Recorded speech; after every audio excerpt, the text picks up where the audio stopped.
አትብ ገጽዮ ኩለንተ በትምህርተ መስቀል ስሰ ጊዜ ገጸይን መላእ አካላተይን በትምህርተ መስቀል ሰለስተ ጊዜ እምዓትብ ኣለኹ።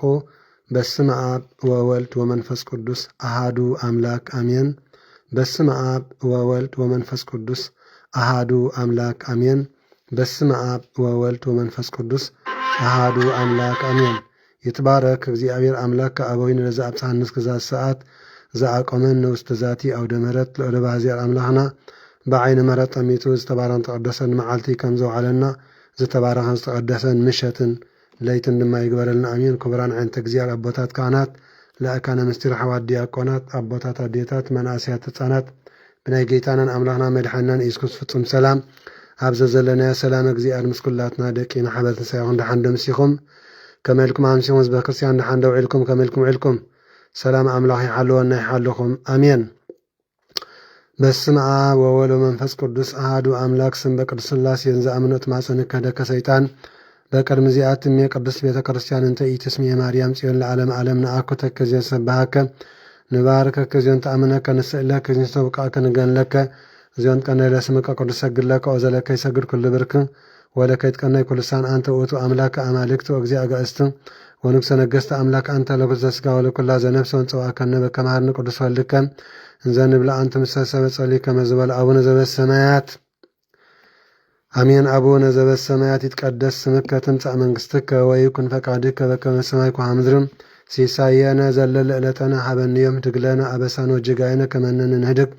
ለዘአበሰ ለነ ኢታብአነ እግዚኦ ውስተ መንሱት አላ አድኅነነ ባልሐነም ኩሎ እኩይ እስመ ዚአከ ይእቲ መንግሥተ ኃይል ወስብሐት ክብር ለዓለመ ዓለም በሰላመ ቅዱስ ገብርኤል መልአክ ወእግዝእትነ ማርያም ሰላም እለኪ ድንግል በሕሊናኪ ድንግል በሥጋኪ እምእግዚአብሔር ጸባኦት ሰላም እለኪ ብሩክት አንቲ እማንስት ወፍሬ ከርስኪ ተፈሥሒ ፍስሕቲ ኦ ማርያም ተጸጋ እግዚአብሔር ምስሌኪ ሰአሊ ወጸልዪ ምህረተ በእንቲአነ ሀበ ፍቅር ወልድኪ ኢየሱስ ክርስቶስ ከመ ይስረይ ለነ ኃጣውኢነ ተማኅፀነ ብኪ ጸሎተ ሃይማኖት ነአምን በአሐድ አምላክ እግዚአብሔር አብኀዜ ኩሉ ገባሬ ሰማያት ወምድርም ዘያስተርእዮ ወዘኢያስተርእዮ ወነአምን በአሐዱ እግዚእ ኢየሱስ ክርስቶስ ወልደ አብ ዋሕድ ዘሎ ምስለ ፈጠረ ዓለም ብርሃን ዘእምብርሃን አምላክ ዘበአማን ዘተወልደ ወአኮም ዘተገብረ ዘኦሪት ምስለ አመለኮቱ ዘቦቱ ኩሉ ኮነ ወዘእንበለ ይስአል ወዘኮነ ወኢምንትኒ ዘበሰማይኒ ወዘበምድር ዘበእንቲአነ ሰብእ በእንተ መድኃኒትነ ወርደ እምሰማያት ተሰብአ ወሰጎም መንፈስ ቅዱስ ማርያም እምቅድስት ድንግል ኮነ በእንቲአሁ ሰለ በእንቲአነ በመዋዕለ ጲላጦስ ጴንጦናዊ ሐመ ወመተ ወተቀረ ተንሥአ እሙታን አመ ሳልስት ዕለት በከመ ጽሑፍ ጾጻ መጽሐፍት ዐርገ በስብሐት ተሰማያት ወነበረ በየማነ አቡሁ ዳግም ይመጽእ በስብሐት ይኰነን ሕያዋነ ወሙታነ ወአልማ ለመንግሥቱ ወነአምን በመንፈስ ቅዱስ እግዚእ እምኀበ ሰረጸ እምአብ ንስግደት ወንሰብሖ ምስለ አብ ወወልድ ዘነበበ ነቢያት ወነአምን በአሐቲ ቅድስት ቤተ ክርስቲያን ተለዓለ ኩሉ ጉባኤ ዘሐዋርያት ወነአምን በአሐቲ ጥምቀት ለተረታትያት ወንሴፍ ፍስሐ እሙታን ወሕይወት ዘይመጽእ ለዓለመ ዓለም ቅዱስ ቅዱስ ቅዱስ እግዚአብሔር ጸባኦት ፍጹም ሁሉ ሰማያት ወምድረ ቅድሳተ ስብሐቲከ ንሰግድ ለከ ክርስቶስ ምስለ አብከ ሰማያዊ ወመንፈስከ ቅዱስ ናየ እስመ መጻእከ ወአድኀንከነ እሰግድ ለአብ ወወልድ ወመንፈስ ቅዱስ አሐተ ስግደተ እሰግድ ለአብ ወወልድ ወመንፈስ ቅዱስ አሐተ ስግደተ እሰግድ ለአብ ወወልድ ወመንፈስ ቅዱስ አሐተ ስግደተ እንዘ አሐዱ ሰለስቱ ወሰለስቱ አሐዱ ይሠለሱ በአካላቱ አሐዱ መለኮት እሰግድ ለእግዝእትነ ማርያም ድንግል ወላዲተ አምላክ እሰግድ ለመስቀለ እግዚእነ ኢየሱስ ክርስቶስ ዘተቀደሰ በደሙ ክቡር መስቀል ኃይልነ መስቀል ጽንዕነ መስቀል ቤዛነ መስቀል መድኃኒተ ነፍስነ አይሁድ ክህዱን ነሳ አመነ ወእለ አመነ በኃይለ መስቀሉ ድህነ ስብሐት ለአብ ስብሐት ለወስብሐት ለመንፈስ ቅዱስ ይደልዎም ለአብ ለመንፈስ ቅዱስ ስብሐት ለአብ ስብሐት ለወስብሐት ለመንፈስ ቅዱስ ይደልዎም ለአብ ለመንፈስ ቅዱስ ስብሐት ለአብ ስብሐት ለወስብሐት ለመንፈስ ቅዱስ ይደልዎም ለአብ ለመንፈስ ቅዱስ ስብሐት ለእግዝእትነ ማርያም ድንግል ወላዲተ አምላክ ይደልዋ ለእግዝእትነ ማርያም ድንግል ወላዲተ አምላክ ስብሐት ለመስቀለ እግዚእነ ኢየሱስ ክርስቶስ ይደልዎ ለመስቀለ እግዚእነ ኢየሱስ ክርስቶስ በምሕረቱ ይዘከረነ አሜን። አመዳግም ምጽአቱ እያስተኀፍረነ አሜን። ለሰብሖተ ስሙ ያንቃነ አሜን። ለግፍ ቃል ያቁመነ አሜን። ወበአምልኮቱ ያጽናነ አሜን። እግዝእትነ ማርያም ድንግል ወላዲተ አምላክ አርጅ ጸሎተነ አሜን። ወአስተስሪ ኩሉ ኃጢአተነ አሜን። ቅድመ መንበሩ ለእግዚእነ አሜን። ለዘአብልዐነ ዘንተ ኅብስተ እስመ ለዓለም ምሕረቱ ወለዘአስየነ ዘንተ ጽዋዕ እስመ ለዓለም ምሕረቱ ወለዘሰርዐለነ ሲሳየነ ወአራዘነ እስመ ለዓለም ምሕረቱ ወለዘተአገሰለነ ኩሎ ኃጢአተነ እስመ ለዓለም ምሕረቱ ወዘወሀበነ ሥጋው ቅዱስ ወደሙ ክቡር እስመ ለዓለም ምሕረቱ ወለዘአብጽሐነ እስከዛት ሰዓት ነሃብሎ ተስብሐት ወአኮቴት ለእግዚአብሔር ልዑል ወለወላዲቱ ድንግል ወለመስቀሉ ክቡር ተአኮት ሰባ ስሙ ለእግዚአብሔር አምላክነ ወትረ በኩል በኩል ሰዓት ሰላም ለኪ እንዘ ንሰግድ ንብለኪ ማርያም እምነን አስተበቋች ማርናዊ ተማጸን ብች በእንታና እሚቺ ወያጭማ ብች ማበርኒየም ድንግል ባሪ ጸሎተ እግዝእትነ ማርያም ድንግል ወላዲተ አምላክ ተአብየ ነፍሴ ለእግዚአብሔር ታሴ መንፈሴ በአምላኪ መድኃኔ እስመ ደማማ ለአመቱ ነው አምዜ ሲያስተወጹኒ ኩሉ ትውልድም እስመ ገብረ ሊታህል አቤተ ቅዱስ መለሳህሉነ ትውልደቱ ላይ ፈርዎም ወገብረ ኃይለ መዝራቱ ወዘሮም ለእሊ አብዩልና ልበመነስተቶም ለሃያላን እመናብርቲዮም አቢም ለታኑ አጽቀቦም በረከት ለሩባን ፈኖም ራቆም ለውላኑ ተወከፎም ለእስራኤል ኩለ ተዘከረ ሳሎ ዘይቤሎም ለአዊን አብርሃም ወለዘሩ እስከ ለዓለም ዓለም አሜን። ስብሐት ለአብ ወወልድ ወመንፈስ ቅዱስ ይእዜኒ ወዘልፈኒ ወለዓለም ዓለም አሜን። ባርክን ቀድስን ወአንጽህን እግዝእትየ ማርያም ወለምለ ወለተ ብርሃን በረከትች ህድር በለዓለም ለዓለ ኩልነ ማኅበር ትንሣኤ ወዳሴ ለእግዝእትነ ማርያም ድንግል ወላዲተ አምላክ ዘይትነ በዕለተ ሰሉስ ጸሎታ በረከታ ወመረተ ፍቁር ወዳ ያሃሉ ምስለ ኩልነ ህዝበ ክርስቲያኑ ምስለ ኩልነ ማኅበር ሳያ ምስለ ሀገሪትነ ምድረ አጋዚት ኩለ ዓለም ለዓለመ ዓለም አሜን። አክሊለ መክህነ ወቀዳሚተ መድኃኒት ነው መሰረተ ንጽሕና ነው ከነ በማርያም ድንግል እንተ ወለት ለነ ዘእግዚአብሔር ቃለ ዘኮነ ሰብአ በእንተ መድኃኒትነ እምድኅረ ኮነ ሰብአት ይቃ አምላክ ፍጹሞት ወንተ ዘወለቶ እንዘ ድንግል ኢቲ መንክር ሀይታ ዘይትነገር ሰአ ሊለነ ቅዱስ እስመ በፈቃዱ ብስረ አቡ መንፈስ ቅዱስ መጽአው አዳነነ አብዩ እቲ ስብሐተ ድንግልናቸው ማርያም ድንግል ፍጽም ረካችሁ መጓሰ እግዚአብሔር ምስሌቺ አንቲ ውእቱ ሰብአ ዘርኤ ያዕቆብ ዘይበጽሕ እስከ ሰማይ ወመላእክተ ዚአሪ አድርጎ ይወርዱ ውስቴታ ሰአ ሊለነ ቅዱስ አንቲ ውእቱ ዘርኤ ምስየ በነደ እሳት ወእቱ ዘተወልደ እግዚአብሔር መጽአው ሀደረ ውስተ ከርስችው እሳተ መለኮቱ እያወ ስጋቺ ሰአ ሊለነ ቅዱስ አንቲ ውእቱ ገራይ ዘይዘራ ውስቴታ ዘሮ ጻምኔ ጭፍረ ሕይወት አንቲ ውእቱ መዝገብ ዘተሳየጠ የሰወርከ በውስቴታ ባህሪ እንኳ ክብረ ዘውእቱ መድኃኒት ኢየሱስ ክርስቶስ ተጸውረ በከርስችው ወለቸው ውስተ ዓለም ሰአ ሊለነ ቅዱስ ተፈሲ ኦላይተ እግዚእ ሐሴቶሙ ለመላእክትን ተፈሲ ኦም ንጽሕት ዜናሆሙ ለነቢያት ተፈሲ እስመ ረከብኪ ሞገሰ እግዚአብሔር ምስሌኪ ተፈሲ እስመ ተወከፍኪ ቃሎ ለመልአክ ፍስሐ ኩለ ዓለም ተፈሲ ኦላይተ ፈጣሪ ኩለ ዓለም ሰአ ሊለነ ቅዱስ ተፈሲ እስመ ድልወት ሰሜች ኦላይተ አምላክ ተፈሲ መድኃኒተ ለሔዋን ተፈሲ እንተ አጥብቂ ሀሊበ ለዘይሰስዮ ለኩሉ ፍጥረት ተፈሲ ኦ ቅዱስ እሞሙ ለኩሎሙ ሕያውያን ናንቃዱ ሀቢቺ ተሳአሊ በእንቲአነ ሰአ ሊለነ ቅዱስ ኦ ድንግል ኦ ቅዱስ ኦላይተ እግዚእ እስመ ወለድኪ ለንጉሠ መንክር ምስጢር ሀደረ ለዓሌኪ ለመድኃኒት ዘአናርም ሰሚነክል ፈንጺመ ጥንቆ ነጀለ በእንተ እበዩ ለውእቱ ገባሬ ሰናይ ሕዝባም ቅረአይ ሰአ ሊለነ ቅዱስ ቃል አብ ሕያው ዘወረደ ውስተ ደብረ ሲና ወሃበ ሕገ ለሙሴ ወከደ ርእሰ ደብር በጂመ ወጢስ በጽልመት ወንፋስ ወድምፀ ቃል አቅርንት ይገሥጽ ለለ ይቆም በፍርሃት ሰአ ሊለነ ቅዱስ ውእትቸ ዘወረደ ሀቤች ኦ ደብረ ነባቢቶትና መፍቀረ ሰብ ተሰብአ ምኔቺ ዘእንበለ ውላጤው ፍጽመ ሥጋ ነባብ ዘካን በመንፈሰ ጥበብ አምላክ ሀደር ለዓሊያ ኮነ ፍጽመ ሰብአ ከመያድነው ስርያጣቱ ለአዳም ወያምሮ ውስተ ሰማያት ያግባ ሀብዘትካት መንበሩ በቤሳሎ ምረቱ ሰአ ሊለነ ቅዱስ እበያ ለድንግሊት ካለተ ነገረ እስመ ጊዜ አርያ መጻዋት ላሊያ ዚሃድር ውስተ ብርሃን ሀበ አልወ ዘይቆርበ ተጸወረ በከርሳሳተ አውራ ዘይትራዩ ዘይታወለተ ማርያም ዘድንግሊቲ ሰአ ሊለነ ቅዱስ ውእቱ እብዘርየ ዳንኤል ነቢዘተ ምትቀምነ መዋህ ዘእንበለ እዘውቱ ቃል ዘወፃ እምሃበ አብ መጻ ወሰአም ድንግል ዘእንበለ ዘርአ ብሶ አዳነነ ሰአ ሊለነ ቅዱስ ኮንቻ አጽቀው ንጽሐ ምራይ አሚርትታ ሃይማኖቶም ለቅዱሳን አበ ወይነ ውፅተ ወላዲተ አምላክ ድንግል እትም ተወለች ለነ ቃል አብ ኢየሱስ ክርስቶስ መጽአ ለመድኃኒትነ ሰአ ሊለነ ቅዱስ አንቲ እሙ ለብርሃን ክብርት ወላዲተ እግዚእ እንተ ጾርጨ ለቃል ዘኢትርአይ እምድኅረ ወለድኪ ቻ ነበርች በድንግልና በስብሐት ወባርኮት አብይቺ ሰአ ሊለነ ቅዱስ አይ ልሳን ዘይክል ናይበ ዘይትነገር በእንቲአቸው ድንግል ንጽሕት ለቃል አብ ኮንቺ መንበረ ለንጉሥ ለዘይጸውሮ ቸርቤል ናስተበጻቸው እብርት ወንዘክር ስምች በኩሉ ትውልደቱ ኦርግ ሰናጭ መለግዚነ ኢየሱስ ክርስቶስ ሰአ ሊለነ ቅዱስ ተፈሲ ኦ ማርያም እሙ አምስት መለዘ ውስተ ጽንቺ ሰቦ መላእክቶች ርበት ሰግሉ ተፍርሃት ወስራፊ ዘእንበ ጽራ ሰፉ ከናፊያን ወይብሉ ዝንቱ ውእቱ ንጉሠ ስብሐት መጽአ ስርያጣት ዓለም ቤሳሉ ሰአ ሊለነ ቅዱስ ሰአይለነ ሰአይለነ ማርያም እምነ ወመለግዚነ ወልድቺ ማርነ ማርስቲው ይረስየነ በየማን ያቁመን ለዓለም ዓለም አሜን። ጸሎ ኦ ታ ለማርያም ወስእለ ታ ለኩልነ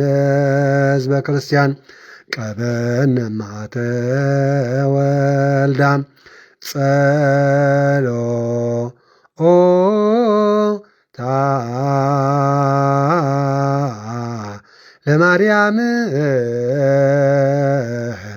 ወስእለ ታ ለማህበርነ ማህበር ትንሣኤ ቀባ ማተ ወልዳ ጸሎ ኦ ታ ለማርያም ወስእለ ታ ለሀገሪትነ ምድረ አጋዚት ኩለ ዓለም ቀባ ማተ ወልዳ ጸሎ ኦ ታ ለማርያም ወስእለ ታ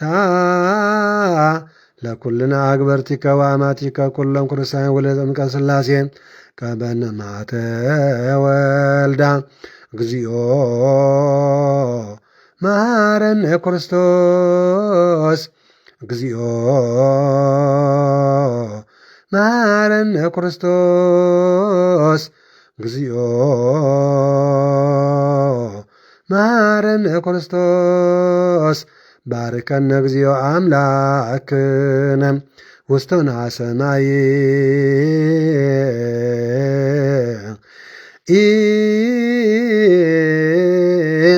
ተወከፍ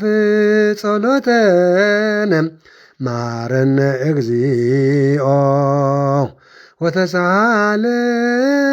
ወተሳሃለነ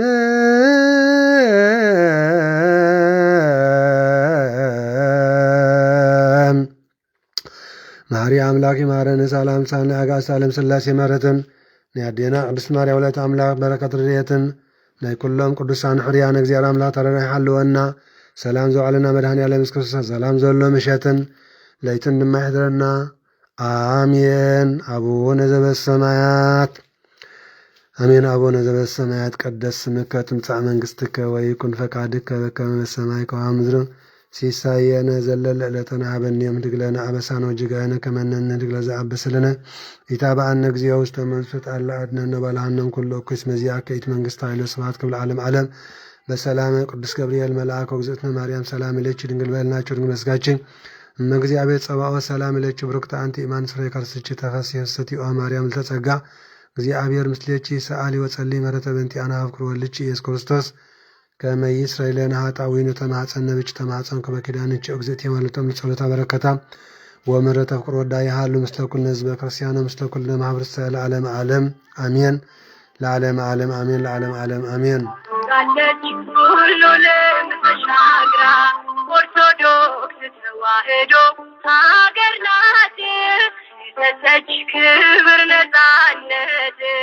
ኦርቶዶክስ ተዋሕዶ ሀገር ናት የሰጠች ክብር ነፃነት በውሃ ግድግዳ ተገመደች ለክብር መረዳት በስሙ ዘራት የቤተክርስቲያን ተዋሕዶ ናት።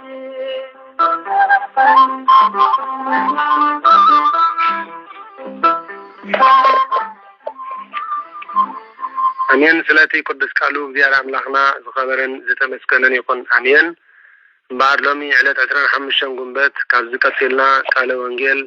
ወንጌል ቅዱስ ሉቃስ ምዕራፍ 23 ካብ ፍቅሪ 4 ክሳብ መፈፀምታን ከምኡ ድማ ወንጌል ቅዱስ ማርቆስ ምዕራፍ 15 ካብ 4 ክሳብ 47 ዘሎ ቃል እግዚአብሔር አምላክ ንመሃሪና ሰዓትና ይባረክ እግዚአብሔር አሜን። ጌታና መድኃኒና ኢየሱስ ክርስቶስ ኣብ ቅድሚ ጲላጦስን ሄሮደስን ከም ዝቆመ ሽዑ ኩላቶም ተማኡ ዝነበሩ ተንሲኦም ንጎይታና ኢየሱስ ክርስቶስ ናብ ጲላጦስ ወሰድዎ። ንሳቶም ከዓ እዚ ንህዝብና ከስሕቶም ንቄሳር ግብሪ ከይገብሩ ከዓ ከልከሎም በዓሉ ኣነ ክርስቶስ ንጉስ እስራኤል ኢሉ እውን ክዛረቦም ከሎ ረኺብና እናበሉ ከኸስዎ ጀመሩ። ጲላጦስ ከዓ ንስኻ ንጉስ አይሁድ ዲኻ ኢሉ ሓተቶ ንጌታና ኢየሱስ ክርስቶስ። ጌታና ኢየሱስ ክርስቶስ ድማ ንስኻ እኳ ባዕልኻ ትብል ኣለኻ ኢሉ መለሰሉ። ጲላጦስ ድማ ንሊቃነ ካህናትን ናቶም ህዝብን ኣብዚ ሰብኣይ እዚ ሓንቲ በደል እኳ ኣይረኸብኩን በሎም። ንሳቶም ግና ካብ ገሊላ ሒዙ ክሳብዚ ኣብ ብዘላ ይሁዳ እናምሃረ ንህዝቢ የበዓድ ኣሎ እናበሉ ኣዕገርገሩ። ጲላጦስ ከዓ ገሊላ ክብሉ ምስ ሰምዐ ገሊላዊ እንተኾይኑ ደኣ ንገሊላውያን ሓተተ። ድሕርዚ ካብ ግዝኣት ሄሮደስ ምዃኑ ምስ ፈለጠ ድማ ናብ ሄሮደስ ሰደዶ። ከመይ ንሱ በታ ቅነት እያ ኣብ ኢየሩሳሌም ነበረ። ሄሮደስ ካብ ነዊሕ እዋን ሒዙ ክሪኦ ይደሊ ስለ ዝነበረ ከዓ ንጎይታና ኢየሱስ ክርስቶስ ምስ ረኣዮ ኣዝዩ ተሓጐሰ። ምክንያቱ ከዓ ብዛዕባኡ ብዙሕ ይሰምዕን እቲ ዝገበሮ ተኣምራት እውን ክርኢ ይምነ ስለ ዝነበረ እዩ። ብዙሕ ነገር ከዓ ሓተቶ፣ ንሱ ግና ሓንቲ ቃል እኳ ኣይመለሰሉን። ሊቃነ ካህናትን መምህራን ሕግን ከዓ ደው ኢሎም ብብርቱዕ ይኸስዎ ነበሩ። ሄሮድስ ድማ ምስ ገላው ኮይኑ ኣካፍኦን ኣላገጸሉን ጽቡቕ ክዳን ክብሪ ከዲኑ ከዓ ናብ ጲላጦስ መሊሱ ሰደዶ ጲላጦስን ሄሮድስን ቀደም ጽልእ ነይሮምሲ በታ መዓልቲ ኣግና ተፋቀሩ ጲላጦስን ሄሮድስን ቀደም ብስልጣን ዳንነትን ብምክንያት ሞት ገሊላውያንን ጽልእ ነይሮዎም ወንጌል ሉቃስ 13 እንተዳ አንቢብና ካፈቅደ ሓደ ሉቃስ 13 ካፈቅደ ሓደ አንቢብና በታ ጌታናን አምላክናን መድኃኒናን ኢየሱስ ክርስቶስ ዝተሰቀለላ መዓልቲ ግና ጲላጦስ ንክርስቶስ ናብ ሄሮድስ ብምስዳዱ ሄሮድስ ድማ መርሚሩ ናብ ጲላጦስ መሊሱ ብምስዳዱ በዚ ናይ ዳንነት ስልጣን እዚ ተፋቀሩ ይብል ከመይ ክርስቶስ ዝተሰቀለ ነቲ ዝነበረ ጽልእን ምፍልላይን አርሒቁ ዕርቅን ሰላምን ምእንቲ ክገብር እዩ ኤፌሶን ምዕራፍ 2 ካብ 13 ክሳብ 18 ንመልከት ጲላጦስ ግና ንሊቃነ ካህናትን ሽማግለታት ህዝብን ብሓባር ፀዊዑ ከም ዝበሎም ነዚ ሰብ እዚ ሕዝቢ የስሕት ኣሎ ኢልኩም ናባይ ኣምፂእኩሞ ንሃ ኣብ ቅድሚኹም መርሚሬስ በዚ ትኸስዎ ዘለኹም ነገር ኣብዚ ሰብ እዚ ሓንቲ በደል እኳ ኣይረኸብኩን በሎም ኣነ ናብ ሄሮድስ ሰደድክዎ ሄሮድስ ከዓ ናባና ሰደዶ እናም በኣር ናብ ሞት ዘብፅሕ ነገር ሓንቲ እኳ ኣይገበረን ስለዚ ገሪፈ ክፈትሐ የበሎም በርባን ክፍታሕ ኢየሱስ ንሞት ክፍረድ ከም ዝለመኑ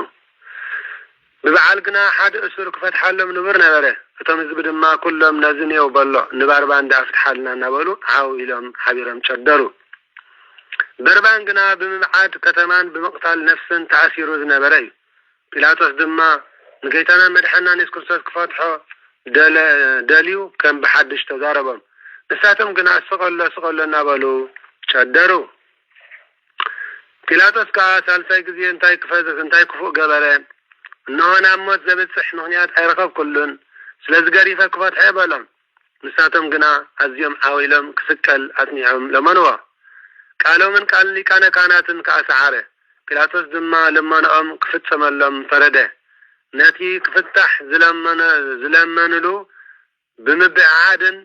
ብምቕታል ነፍስን ተኣሲሩ ዝነበረ በርባን ከዓ ፈትሓሎም ንጎይታ ኢየሱስ ክርስቶስ ግና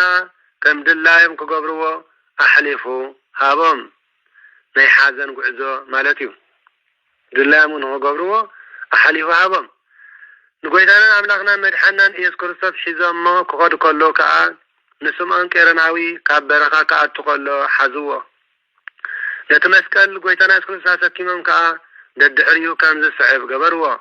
ብዙሕ ህዝቢ ከዓ ይስዕብዎ ነበሩ ኣንስቱን ዋይ እንዳበላ እና ይብላሉን ይበኽያሉን ነበራ ጎይታናን አምላክናን መድኃኒናን ኢየሱስ ክርስቶስ ከዓ ናብተን ኣንስቲ ግልጽ ኢሉ ከም ዝበለን ኦ ኣዋልደ ኢየሩሳሌም ምእንቲ ርእስኽንን ምእንቲ ደቅኽንን ደኣ ብኸያ እምበር ምእንታይሲ ኣይትብከያ በለን ምክንያቱ እተን መኻናትን ዘይወለደት ማህፀንን ዘየጥበዋ ኣጥባትን ብፅዓት እየን ዝብሉለን መዓልታት ክመጻእን በቲ ግዜያቲ ንእምባታት ኣብ ልዕልና ውደቑ ንቁርባታትን ከውልና ምባል ክጅምር እዮም ኣብ ጥሉልኦም ከምዚ ካብ ገበርንስ ኣብቲ ንቁብ ደኣ ከመይ ክኸውን እዩ በለ ኣባይ ኣብ ንጹሕ ባህሪ ኣብ ኣምላኽ ፈጣሪ ማለት በደል ኣብ ዘይብለይ ኣምላኾም ከምዚ ካብ ገበሩስ ንኸድሕሎም ንዝመጽኦም ፈጣሪ ነጺጎም ከምዚ ካብ ገበሩሲ ንዝበደሎም ሰብ ደኣ ከመይ ምገበሩ በለ ንዓኣቶም መቕጻዕቲ እንተዘፍረዶም ከመይ ኮን ምኾነ በለ ቀዳማይ ጴጥሮስ ምዕራፍ 4 ፍቅዲ 17 ንመልከት ንኽልተ ካልኦት ገበርቲ ክፉእውን ምስኡ ክሰቕልዎም ወሰድዎም ብድሕሪ እዚ ጌታና ኢየሱስ ክርስቶስ ከም ዝተሰቐለ ቀራንዮ ኣብ ዝበሃል ስፍራ ምስ በጽሑ ኣብኣ ሰቐልዎ ነቶም ገበርቲ ክፉእ ከዓ ሓደ ብየማኑ ሓደ ብጸጋሙ ሰቐልዎም ጎይታና ኢየሱስ ክርስቶስ ድማ ኦ ኣቦይ ዝገብርዎ ኣይፈልጡን እዮም እሞ ሕደገሎም ይቕረበለሎም በለ ኢሳይያስ 53 ፍቅዲ 12 ኣብዚ ድማ ሕድገት ኣስተምሃረና ኣብ ኩራኹም ፀሓይ ኣይዕረብኩም ዝብል ቃል ብግልፂ ጎይታ ንዓይናኹምን ኣስተምሃረና ንኽዳውንቱ ከዓ ዕጫ ኣውዲቖም ተመቐልዎ እቲ ህዝቢ ደው ኢሉ ከዓ ይርኢ ነበረ እቶም ሽማምንቲ እውን ንኻልኦት የድሕን ነበረ نسو كريستوس ناي أملاخ حري انت خوينس رؤسو يدحن نبالوها يلا قصلو نبارو فتم وتعدرات كا قريبا يلا قصلو نبارو متيت أنتيوم كا كسبتي هابوا نسخا نقص أيهود انت خوينكاس رأسخا أدحن كابلوا أبلع لرؤسو كا ازي نقص أيهودي زبل بلاتين بقريخ بإبرايستي تحفهم أنبارو استنسح شفتا حدا كابتهم مسوس تسقلو قبرتي كفوون نسخا كريستوس انت خوينكاس نرسخان نعانا نادحن نابله صرفه داكرس مالتي تبتصقا مستسقله شفتا داكرس بحال ودها قال اسرائيلي انه قدامت دحروت كونيوم دحروت قدامت كونيوم زباله بزي مالتي مستمز قدم حريات كله كنسو غنا بحاتي ترفه دي تتقملو دحنتنا يغويتا سقلتنا يغويتا فتيم زي تتقملو مالتي سلازي حدا كابتهم مسوس تسقلو قبرت كفوون نسخا كريستوس تداخوينكاس نرسخا نعانا نادحننا بلا صرفه اتبتصقامو استسقله شفتا داكرس يبال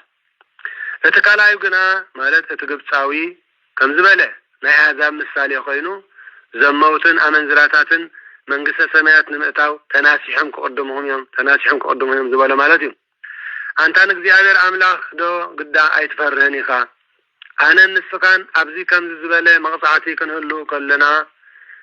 ንሕናት በሐቂ በገብርና ዝግባአና ተፈደና ዝግና ሓንቲ ክፋአት እኳ አይገበረን ኢሉ ገጸጾ እቲ ቢየማን ዝተሰቀለ ሽፍታ እዩ ጦጦስ ግብጻዊ ይባል ጦጦስ ወደ ሀገር ግብጽ ንጎይታንን አምላክናን መድሓናን ኢየሱስ ክርስቶስ ከአ ኦ ኢየሱስ ጎይታይ በመንግሥትኻ ትመጽእ ከለኻ ዘክረኒ በሎ ከምቲ ይሁዳ አስቆሮታዊ 3 ዓመት ምስጋይታና ኢየሱስ ክርስቶስ ቃለ ወንጌል ተማሂሩ ዘይተጠቅመሉ ማርያም መግደላዊት ግና ብድሕሪት መጥያ ተናሲሓ ካብተን 36 ቅዱሳን ተኸትከውን ከም ዝበቃዓት ኖ ጦጦስ ግብጻውን ንዳክረስ እስራኤላዊ ቀዲምዎ ናብ ገነት ከም ዝኣተወ እዝቃል አምላክ ዘስተምረና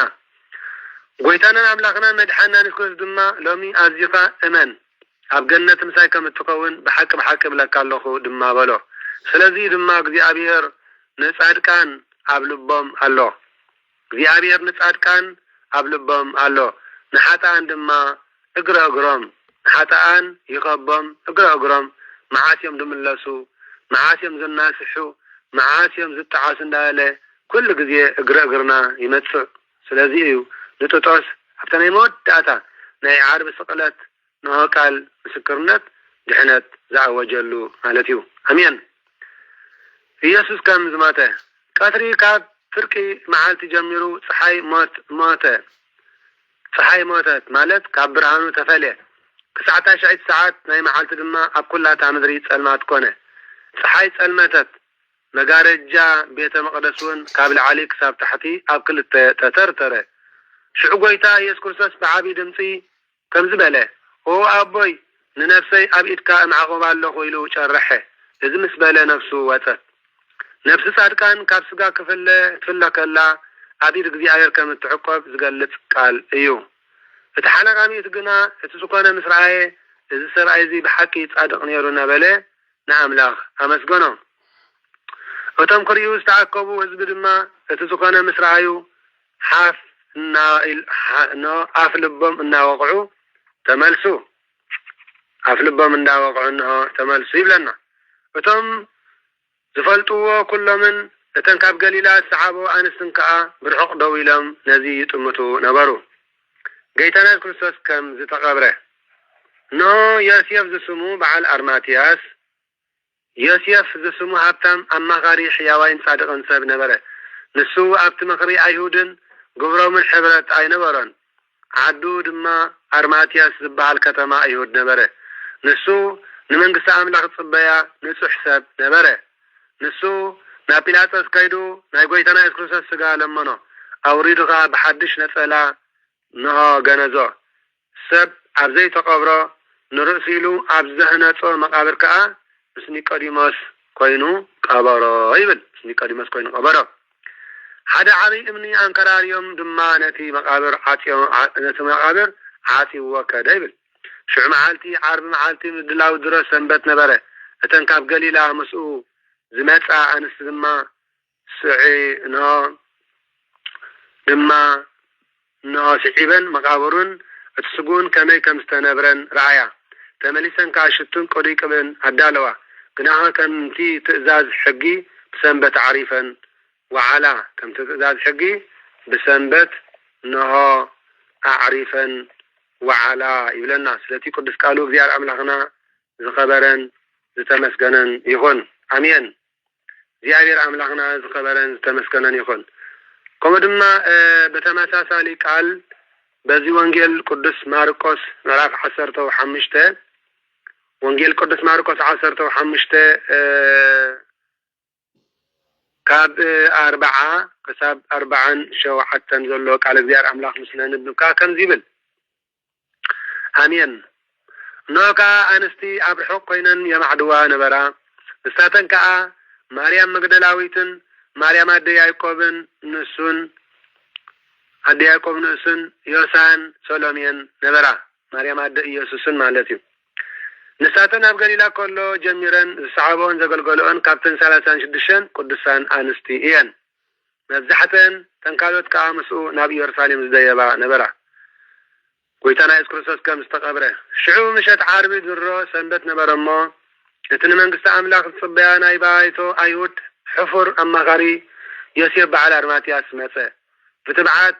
ناي بيلاتوس أتيقا ناي ويتانا يسكرسوس سقا لمنه بيلاتوس كا قلتيفو بماتو قرما نتحلق توحيكا بحق دو ميتي يويلو حاتتو هو ميتي يقابلو كاب تحلق ميتي كم زماتا مسارقا قدسكا نيسيف ناي قويتانا اسكرسا سقاكو بو عزازة بيلاتوس نتحلقا ميتي ميتو دي إلو حتتو نسلما هو ميتي بلا بيلاتوس دقيمو أفو ماتا كما إلو ماتا إلو حتتو نتحلقا ميتو دما بتزرعي بزحت عمرات غيرو كم زماتا نقرو بيلاتوس دما مماتو عرقا قيسو نيسيف بعلا ماتياس سقاو كورد فقدالو يبل يسيف دما حدش نسألا بفتا حدقه أوريدك أبت نسألا بفتا جنزو أب كوحي أرستقى وقرأ مقابرون أنبرو نتعرف مقابركا إمني أنكراريو عطو مريم مقدلاويتن مريم عدى يسان دما أبي كم زنبرو يريئا نبرا سماين مدرن كحلفيو كالي قنا أي كحلفني بالا قويتا ندك مزامرتو نها كالي كابز حلف كالي حنت قاب تحلف سماي مدرن كحلف يقلل بلا قويتان دك مزامرتو نأمن وقويتان نأمن بك على وانجيلك قدس وانجيلنا أمن الحننا آمين آمين آمين آمين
آمين سلاتي قدس قالوا زيار أملاخنا زخبرن زتمسجنن يخون سلاتي قدس قالوا مدينة عالم كبر مسكانان أملاخن وداسين سبعة سجدة عيد صحية لمن كل جزيان نزل عالم عمين كبران عين እግዚአብሔር አቦታት ካህናት ለአካነ ምስጢር ሐዋርያት ዲያቆናት አቦታት አዴታት መናእሰያት ህፃናት ብናይ ጌታና አምላክና መድኃኒትና ኢየሱስ ክርስቶስ ፍጹም ሰላም አብዙ ዘለናዮ ሰላም እግዚአብሔር ምስኩላትና ህዝበ ክርስቲያን ይሁን አሜን። ካብዚ ቀጥልና እምበኣር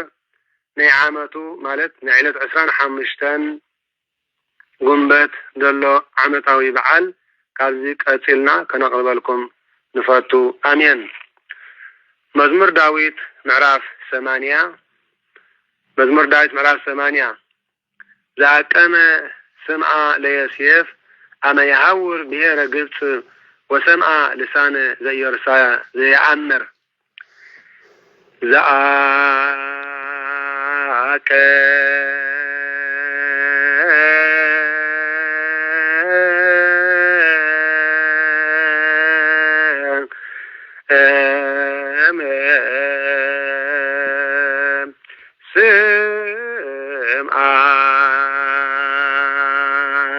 يسير أما يعاو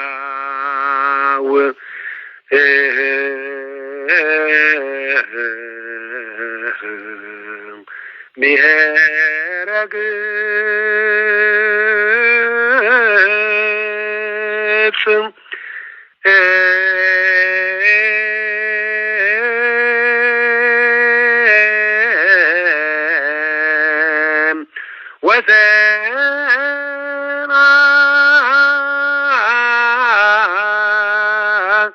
لسان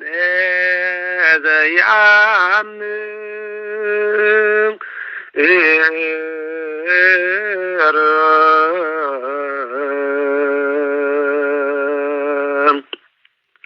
زعاك سابيت عبدنا أصماريام دقي أحد النتاتين مالتين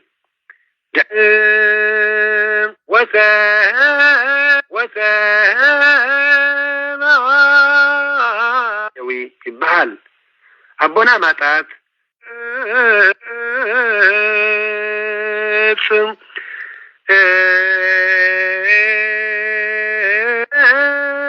يوي يبحال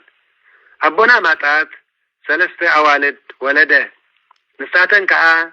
عدينا هنا عدينا صوفيا عدينا ماريا يبحالا عدينا ماريا نهو عدينا صوفيا لإلسابيت ولدت عدينا ماريا نسولميا ولدت عدينا هنا دمان عدينا قدس مريم ولايت أملاك ولدت ስለዚህ سولميا عدينا قدس مريم عدينا قدستي إلسابيتن دك 3 أحوات إيان آمين ስለዚህ سولميا ኤልሳቤጥ عدنا أسماريام دك أحد النتاتين مالتين دحري بزح عامتات جزي حسي نيادينا قدس مريم ولايت أملاك مسبتصحي أبنا قدس ياسيب عرقاوي نادينا قدس مريم حزوا كتصحافو ناب يرسانيم كخد كلو سولميا ونسأم كيداس لزنبرت أما أبو كلو دما عدينا قدس مريم ولايت أملاك حمام حرسي سلسة تحزت نقويتنا إيس كريستوس التولدلو وان سلزبتصحي أبنا قدس ياسيب عرقاو دما نسولميا كيدين حفتغي أحرسيها بلا عدينا سولميا دما نابدينا قدس مريم زنبرتو مبلعي مال كدت ما عدينا قدس مريم دما حارسة قلعة حقيفة صنحتا شعو سولميا كم زبلتا قلولا وكيمتكي كي تتعاركي كميلكي حارسكي بلتا عدينا قدس مريم دما كم زي بلتا بزي مرمر طبابو بدنقلنا ثانيسة بدنقلنا دما حارسة كتب ملست الله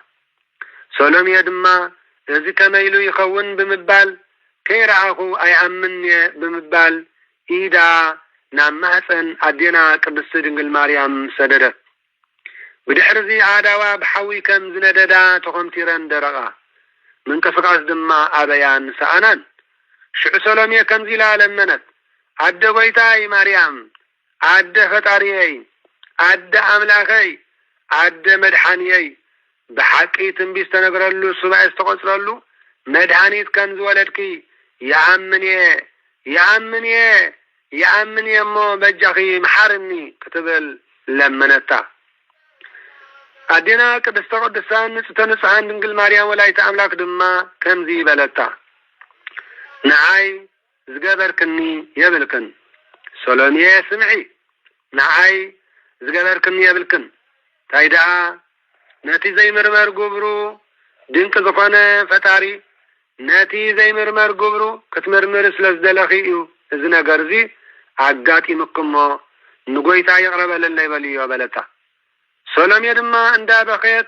نقويتانا عملاقنا مدحنا إيس كريستوس دحسستمو اتن تخم تيرن زنبرعي وداوا حاويت قويتانا عملاقنا مدحنا إيس كريستوس كا بعلت 29 تحساس معالتي سولوس زبن ماتيوس فرقليتي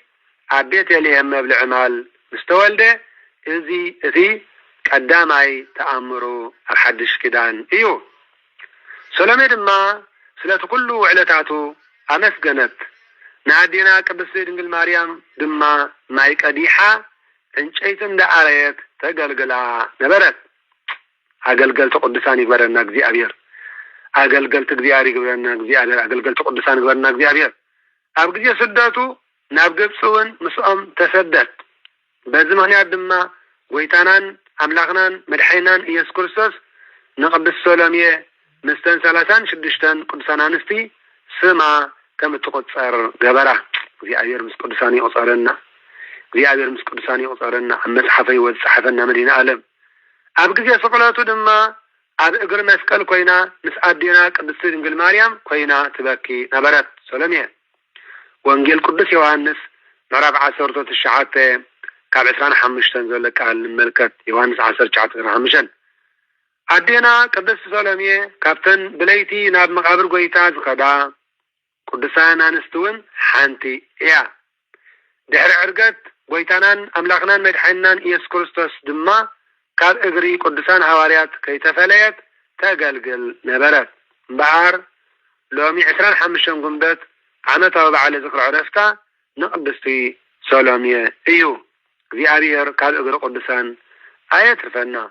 زي أبيهر كاب إغري قدسان آي فلينا آمين آمين آمين كالعاي لوم 25 قنبت عمتاوي بعالي ذكري عرفتو نأبنا قدس كوتولوس زاقر انديناو إيو أبنا قدس كوتولوس ولدهم بعزيو قدس كونه كريستياناو سنة مقبار يوم عابي أمم ولدو فرحاتك زي أبير أملاك سلزنا برم دما كادت سانوت على الحزم نابيتا كريستيان اندا أملالسو يمروا نبرو أبنا قدس كوتولوس بمحالتي 100 ليتي بمحالتي 100 بليت دما 100 سجدت اندا سجده نوح صلاتي يصلي نبره ببزح دما مزمور داويت من باب يزوتر نبره لما نقصان سكون دما وزح بعاتتات حنته لندايان ون مسواتي نبره ويتانان أملاقنان مدحنان يسكسسون بيد أبنا قدس كوتولوس كيرو بزح تأمرات كبره أمود أتاسقاوي هو تلما كسادو تصيفو سماعتنا تقبله صلاتن سقابركوتن يا أبنا قدس كوتولوس مسكولاتنا حزب كريستيان يكون آمين ثالثاي تأمر لما أنتي عمتاو بعلى ذكرين سماعتناتو نعبا هيرودا زهاجر سبس تاروميه إيو زوان زي زبنا سدت كريستيان زنبرلو واني أبزق زي زنبرة شكا نقص كحد زما ديو قلطانيوس يبهال أبنا قدس هيرودا دما كادت سانة تعبحزو بفقر زي عبر أملاك فلز عبي أملاكنا قويتانان أملاكنا مدحينان إيس كريستوس يمسكر نبره أب كل عودة مهرت اندا تنقص دما أملاكنا إيس كريستوسن أمالادنت أدينا قدس المريمن رديتنا يقول لك ملعاطي قدس ميكائيل يسبخ نبره لك ملعاطي قدس ميكائيل دما أب كل كريستياناوي هوتو يرادو نبره أمود دعتا كريستياناوي هوتو دما كسادو تسيفو سماعتنا تقبله صلاتن صقا بركة أي فلينا آمين رابعاي عمتاوي بعالي زغري قويتانا أملاقنا مدحنا نسكسس عباترناي أبنا قدس يسيف تقيلو زلم لما اللعلاتي زد ما بقد يسدد العقر قدس زخانة تأمري ሰላም አምላኸ ይፈልየና አሜን። ሓምሻይ ዓመታዊ በዓለ ዝኽሪ በረኸቶም ንቅዱሳን አቦታትና ንጥራን ራምኔሳ ቆስጠንጢኖስ አዲና ሄላ ምስ 150 ካልኦት ሰማዕታት እዮም። ጸሎቶምን ጸጋ በረኸቶምን ምስ ኩላትና ህዝበ ክርስቲያን ይኹን አሜን። ወርሓዊ በዓላት ሎሚ 25 ጉንበት ወርሓዊ በዓለ ዝኽሪ ዕረፍቶም ንሆ። ወርሓዊ በዓለ ዝኽሪ ዕረፍቱ ንነቢይ ዮናስ እዩ።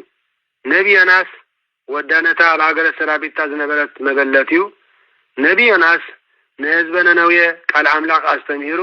ካብ ክፍኣቶም ከም ዝምለሱ ዝገበረ ናይ እግዚአብሔር ነቢዩ። ዓመታዊ በዓለ ዝኽሪ ዕረፍቱ ድማ 25 መስከረም እዩ። ጸሎትን ጸጋ በረኸትን ናይ ነቢይ ዮናስ ምስ ኩላትና ህዝበ ክርስቲያን ይኹን አሜን። ከምኡውን ወርሓዊ በዓለ ዝኽሪ ዕረፍቱ ንጻድቅ አባ ቡላ እዩ። ኣብነ አቢብ ማለት እዩ። ጻድቅ አባ ቡላ ኣብነ አቢብ ናይ ብሓቂ ኣብትናቶም ገድሊ ኣብትናቶም ተኣምር ኣነን ስኻትኩምን ንዲያብሎስ ከነሰወ ንፎ እንተደኣ ኮይና ንዲያብሎስ ከንሕመቆ እንተደኣ ኮይና ክንቃለስ ከም ዝግባአና ክንጸውም ከም ዝግባአና ክንጽልይ ከም ዝግባአና ደጋጊምና ናብ አምላኽ ክንቀርብ ከም ዝግባአና ዘስተምሃረና ነቢይ ማለት እዩ። ናይ ብሓቂ ብሩኽ ኣቦ ማለት እዩ። ስለዚ ኩሉ ግዜ ኣነን ስኻትኩምን ካብ ጾምን ጸሎትን ክንፍለ ከም ዘይግባአና ካብ ጾምን ጸሎትን በፍጹም ክንፍለ ከም ዘይግባአና ካብ ስግዳትን ምጽዋትን በፍጹም ክንፍለ ከም ዘይግባአና ኣብዚ ሰፊሕ ቃል እግዚአብሔር አምላኽ አስተምሂርና ማለት እዩ። ረእኹም ህዝበ ክርስቲያን ኣብነ አቢብ ናይ ብሓቂ መዓልትን ለይትን ካብ ጸሎት መዓልትን ለይትን ካብ ጾም መዓልትን ለይትን ካብ ስግደን መዓልትን ለይትን እንሆ ደይተፈለዩ ቅዱሳን አቦታትና እዮም። ከምኡውን ዕለት 15 ጻድቅ አቡነ ሰረቀ ብርሃን እውን ዓመታዊ ወርሓዊ በዓሎም ኩሉ ግዜ ይውዕል እዩ። ዝኽረ ቅዱሳን ኩሉ ግዜ ክንዝክር ይግባአና እዩ። ዝኽረ ቅዱሳን ኩሉ ሻብ ክንዝክር ኣለና ማለት እዩ። ምክንያቱ ዝክሪ ናይ ቅዱሳን ንዓና በረከትና እዩ። ዝክሪ ናይ ቅዱሳን ንዓና ህይወትና እዩ። ዝክሪ ናይ ቅዱሳን ኩሉ ግዜ ክንዝክር ይግባአና። ዕለት 15 ዝውዕሉ ብዙሓት አቦታት ኣለዉ ማለት እዩ። ከም በዓል አቡነ ሰረቀ ብርሃን ከም በዓል አቡነ መርቆሬዎስ እውን ዕለት 15 ዝውዕል ኣለ ማለት እዩ። ነዚ ዝገበረ እግዚአብሔር አምላኽና ክብሪ ምስጋና ይብፅሐዮ። ኩሉ ግዜ ክንመሃር ከለና ኣነስኻትኩምን ከነዳምፅ ክንሕዝ ኣለና። ኩሉ ግዜ ከነዋህል ኣለና ማለት እዩ። እዋኒ እስከ ንለማዓንቲ ናይ ጻድቅ አቡነ መርቆሬዎስ በረኸት ረድኤት ክንርኢና ማለት እዩ። አቡነ መርቆሬዎስ ዘደብረ ድማ አቡነ መርቆሬዎስ ዘደብረ ድማ ዝብል ቅዱስ ቃል እግዚአብሔር አምላኽ ንለማዓንቲ ካብቲ ብዙሕ ናይ በዓል ጻድቅ አቡነ መርቆሬዎስ ገድሊ ካብቲ ብዙሕ ናይ በዓል አቡነ መርቆሬዎስ ጻድቅ በረኸት እስከንርአ ለማዓንቲ ህዝበ ክርስቲያን አሜን። አቡነ መርቆሬዎስ ዘደብረ ድማ ገዳም ደብረ ድማ ናይ ጻድቅ አቡነ መርቆሬዎስ በረኸት ረድኤት ምስ ኩላትና ህዝበ ክርስቲያን ይኹን አሜን። ገዳም ደብረ ድማ ሓደ ካብቶም ጥንታውያን ገዳማት ሃገርና ኮይኑ ኣብ ዞባ ደቡብ ንዞባ ዓረዛ ቆላ ሰራየ ካብ ርእስ ከተማ ኣስመራ ኣስታት 102 ኪሎ ሜትር ርሕቁ ይርከብ። ብራኺኡ ካብ ጽሕፍሒ ባሕሪ 2075 ሜትር እዩ። እዚ ገዳም እዚ ብአቡነ መርቆሬዎስ ብ1340 ዓመተ ምህረት ተመስረተ። አቡነ መርቆሬዎስ ካብ ቅዱሳን ወለዶም አቦና ካህን ቶማስን አቦና ስምዖን ማለት እዩ አዲና ሰሎሜ ህይወት ብነን ብ29 ነሓሰ 29 ነሓሰ 1274 ብ29 ነሓሰ 1274 ዓመተ ምህረት ወንበርታ ፍሉይ ስሙ ደበሸን እንዳ ማርያም ዝበሃል ተወልዱ። እዞም ክልተ ቅዱሳን ወለዲ ተኣዘዝቲ እግዚአብሔር ኣኽበርቲ ቅዱሳን ስለ ዝነበሩ ወርሒ ዝኽሪ ቅዱስ ሰማዕቲ መርቆሬዎስ ፊሉፔደር ይገብሩ ብምንባሮም ኣብ ዕለት በዓሎም ብዝተገብረሎም ተኣምር መርቆሬዎስ ኢሎም ሰመይዎም። ስነ ክርስትናም ከዓ እሴተ ማርያም በልዎም። ጻድቅ አቡነ መርቆሬዎስ ካብ ዝተወለዱ እዋን ጀሚሮም ዘርእይዎ ዝነበሩ ተግባራት ናይ ዓብይ ሰብ እምበር ናይ ሓደ ህፃን ጠባይ ስለ ዘይኮነ ወለዶም በአንክሮ የስተውዕልዎ ነበሩ። ምስ ብስጋ ኣሕዋቶም አቡነ አብሳዲ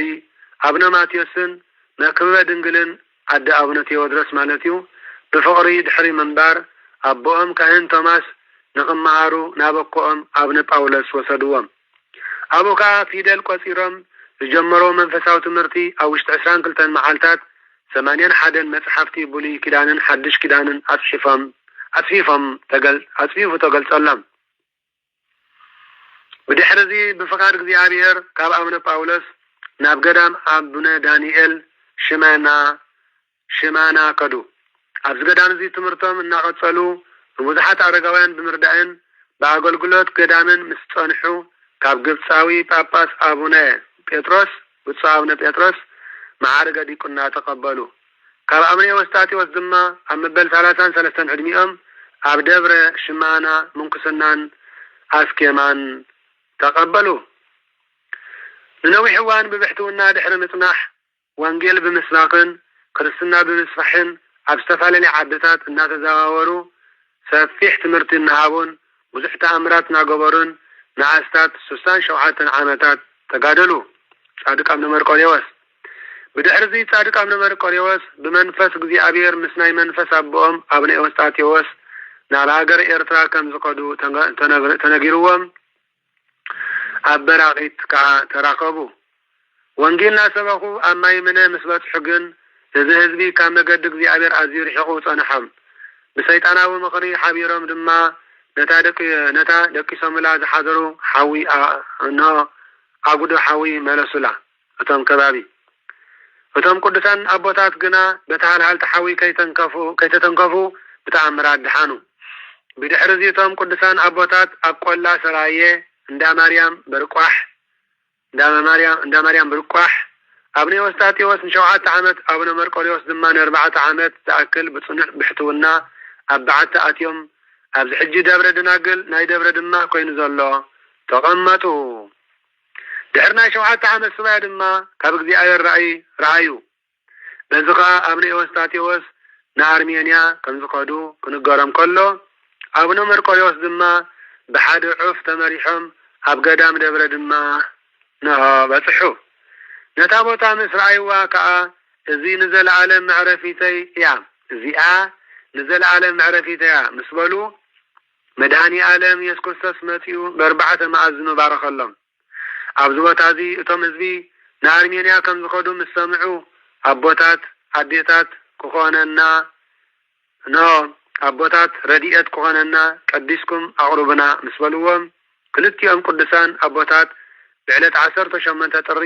ቅዳሴ ሰርዑ።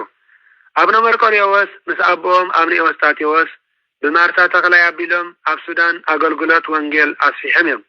ብግልፂ ተሳጊሮም አርሜንያ በፂሖም ናብ ኢየሩሳሌም ብምኻድ ቅዱሳት መካናት ተሳሊሞም ናብ ገዳሞም ተመሊሾም ኣብ ውጡሕ ዝተባሃለ ቦታ ኣብ በዓቲ ኣትዮም ተባሕትዎ ሓዙ። ዓርቢ 12 መጋቢት በዓል ቅዱስ ሚካኤል ኣብ ውሽጢ እዛ በዓቲ ምጽላይ ክጽልዩ ከለዉ ሃንደበት ቁመቱ 170 ጎኑ ድማ 9 እመትን ሓደ ስድርን ዝኾነ ጸላእ ሰናያት ዝተጻዕሮ ገበል ንኹሕቶም መጸ። እንተኾነ ግና እግዚአብሔር ምስኦም ስለ ዝነበረ ጸሎቶም ሰሚዑ ንመልአኹ ቅዱስ ሚካኤል ኣዚዙ ዘጋል መስቀል ሃቦም። በዛ ዝተቐበልዋ ዘጋል መስቀል ድማ ብስም ስላሴ ምስ ኣማዕተብዎ እትገበል ኣብ ብዙሕ ተመታተረ። እቶም ኣብኡ ሓዲሮም ዝነበሩ ኣጋንንቲ ካብ ወፂኦም ካድሙ ምስ ተበገሱ ኣወጊዞም ተሰኪምኩም ውሰድዎ በልዎም እሞ ተሰኪሞም ኣብ ዱቦኒ ዝበሃል በረኻ ደርበይዎ። ኣብ ዱቦኒ ዝበሃል በረኻ ተደርበየ ትገበል። ንኹሉ ፍጡር ተኸባቢ ድማ ሰላምን ዕረፍትን ኮነሉ። በዚ መሰረት ዓመት መጸ 12 መጋቢት ከዓ ኣቦታት መነኮሳት ካብ ገዳም ታቦት ሒዞም ብምኻድ ይቅድስዎን የኽብርዎን እዮም። ቅዱስ ሚካኤል መልአክ ዝሃቦም ዘጋል መስቀል ክሳዕሎሚ ዝተፈላለየ ተኣምር እናገበረ ኣብ ገዳም አቡነ መርቆሬዎስ ኣሎ። አቡነ መርቆሬዎስ ድሕሪ ብዙሕ ገድሊ ሰናይ ስጋይ ዝዓርፈሉ ቦታ ግለጸለ ኢሎም ናብ እግዚአብሔር አምላኽ ምስ ጸለዩ እዚ ሕጂ መቃብሮም ተነቢሩ ዘሎ ገዳም ደብረ ድማ ከም ዝኾነ ገለጸሎም እግዚአብሔር እሞ ብ1340 ምስ ዓስታት 600 መነኮሳትን 300 ደቂ ኣንስትዮ መነኮሳይትን መጺኦም 900 ማለት እዩ ስርዓተ ምንኩስና ሰሪዖም ገደምዎ ማሕበሮም ምስ ሰርዑን አደላደሉን ኣብ መንጎዚ ዕረፍቲ ቅዱስ አቡነ መርቆሬዎስ ብራእይ ስለተገልጸሎም ምስ 25 መነኮሳት ናብ አርሜንያ ተበገሱ። እንተኾነ ግና ንመርከብ ዝኽፈል ሰልዲ ስለ ዘይነበሮም ነቲ ቅድም ብዓጽፊ ተንሳፊፎም ተሳጊሮም ዝነበሩ ባሕሪ ሕጂ ድማ ኣብ ደበና ተጻዒኖም ብምሕላፍ ኣብ አርሜንያ በጺሖም ምስ አቡነ ኤዎስጣቴዎስ ተራኸቡ። ኣብዚ ተዘራረበሉ ዝነበሩ ግዜ ከዓ ዓንዲ ተሰይሩ ብምባል ሰገጥ በሉ። አቡነ መርቆሬዎስ ከዓ እንታይ ዓንዲ እዩ ዝስበር ኢሎም ምስ ሓተትዎም ንጉስ ዓምደ ጽዮን መይቱ በልዎም። በዛ ግዜን ሰዓትን ከዓ እቲ ንጉስ ከም ዝመተ ተረጋገጸ። ንኣቦም አቡነ ኤዎስጣቴዎስ ቀቢሮሞም ከዓ ተመልሱ። እንተኾነ ንእሽተሓዎም አቡነ አብሳዲ እውን ዓሪፎም ስለ ጸንሕዎም ወተመንደበ በክልኤ ሓዘናት ማለት በክልተ ሓዘን ረኸቦ ከም ዝልማት እዩ ከም ዝብሉ ብዙሕ ጓሃዩ አቡነ መርቆሬዎስ ብድሕሪ እዚ አቡነ መርቆሬዎስ ካብ አርሜንያ ተመሊሾም ኣብ ተኸላ ገዳም መስሪቶም ገዳም መስሪቶም ን10 ዓመታት ዝኣክል ተቐመጡ። ቅዱስ አቡነ ኤዎስጣቴዎስ ንአርሜንያ ክኸዱ ከለዉ ኮኖሙ አበ ህየንቴ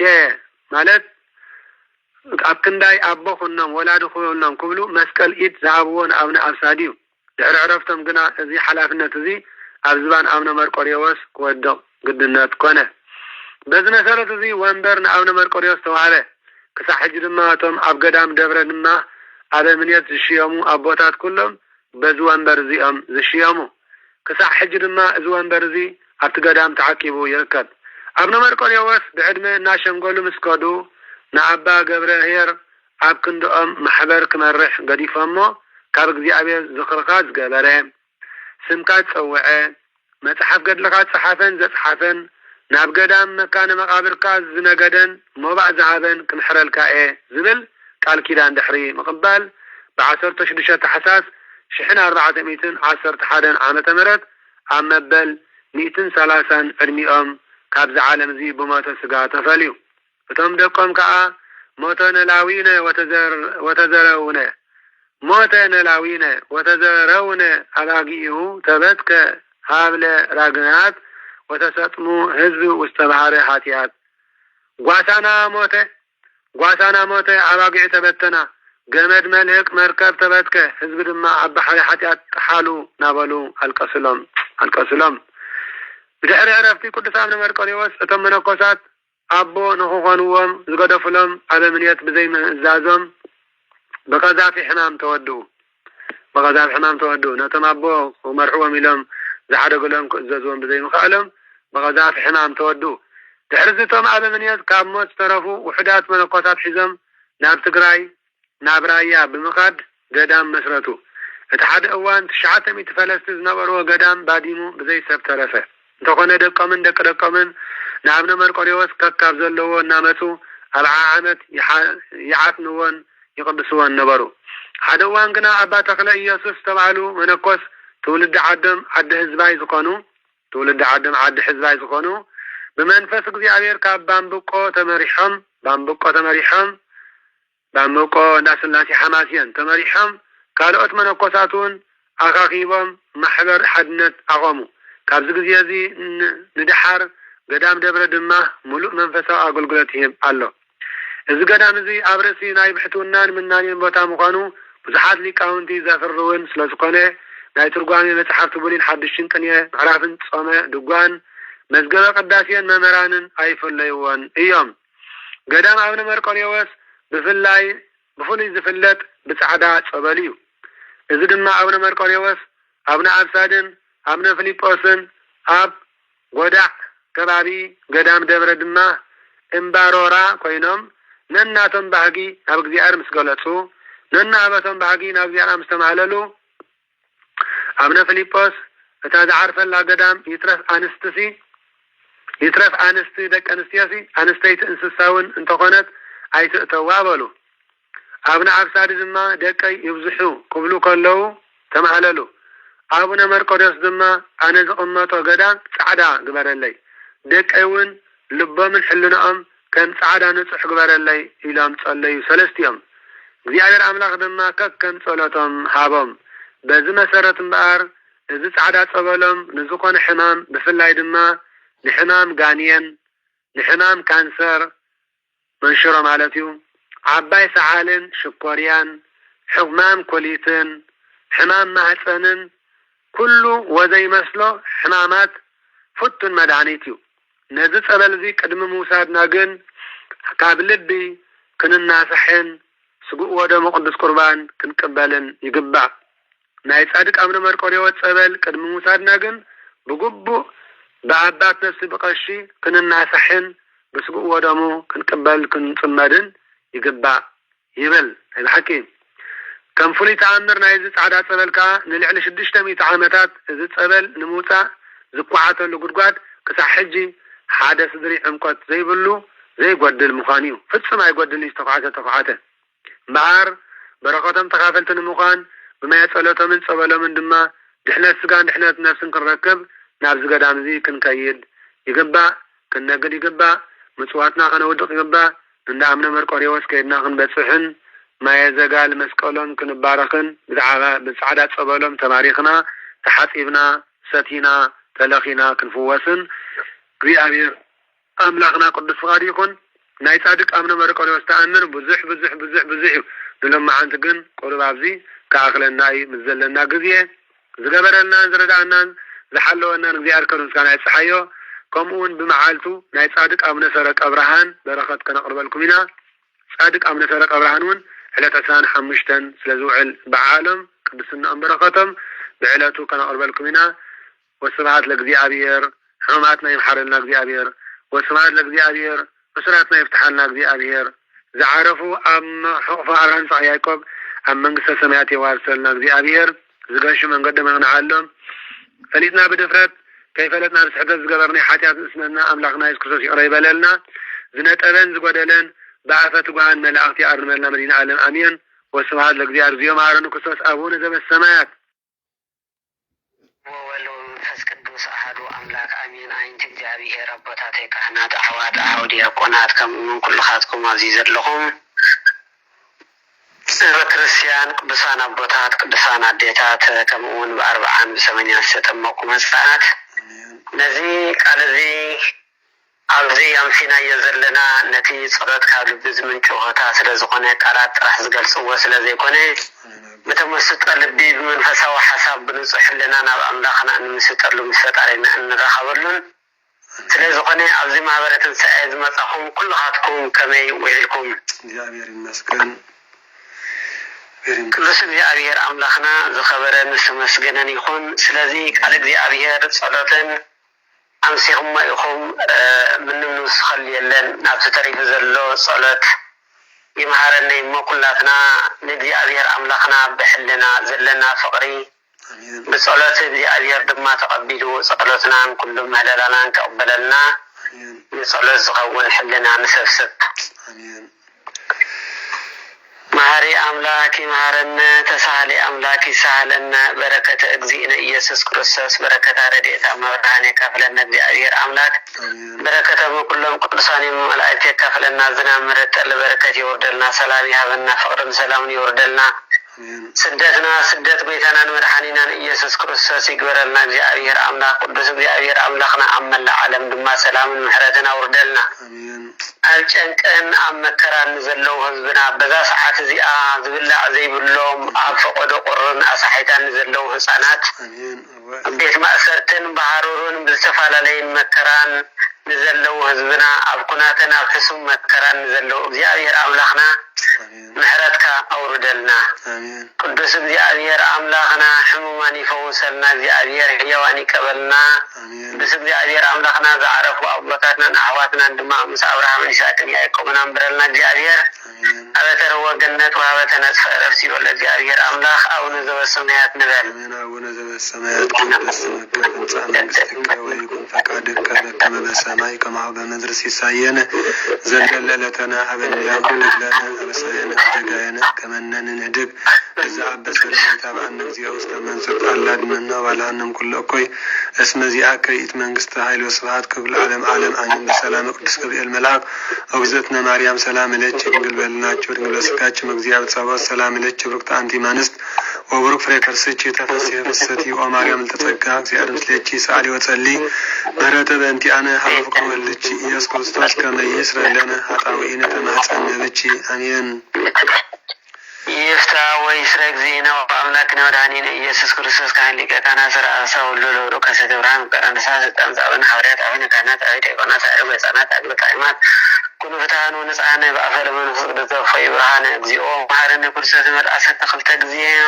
መሐረነ ክርስቶስ የመሐረነ ክርስቶስ የመሐረነ ክርስቶስ የመሐረነ ክርስቶስ የመሐረነ ክርስቶስ የመሐረነ ክርስቶስ የመሐረነ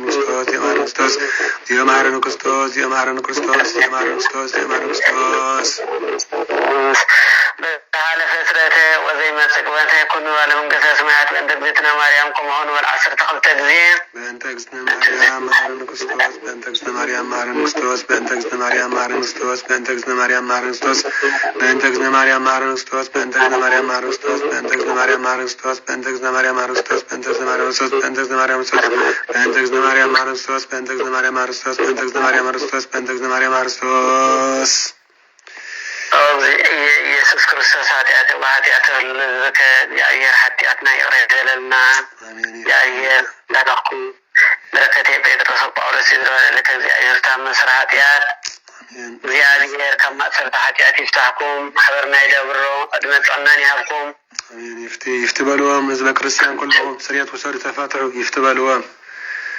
እሺ እግዚአብሔር ካብ ማእሰርቲ ኃጢአት ይፍታሕኩም ካብዚ ዘሎ ሽግር ድማ መዓቱ ቀሊሉ ምሕረት ይወርደልና እግዚአብሔር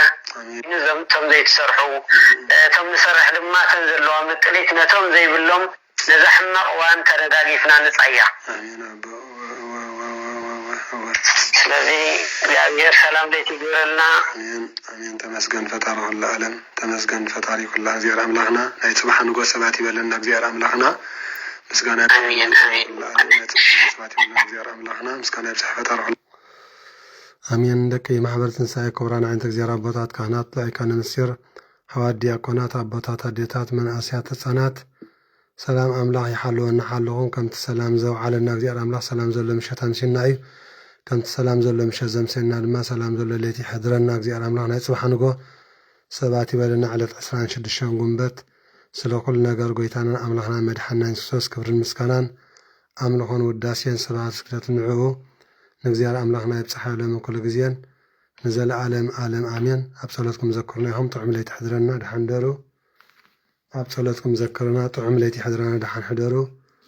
ኣብ ጸሎትኩም ዘክሩና ጥዑም ለይቲ ይሕድረና እግዚአብሔር አምላኽ ሰላም ለይቲ ድሓን ሕደሩ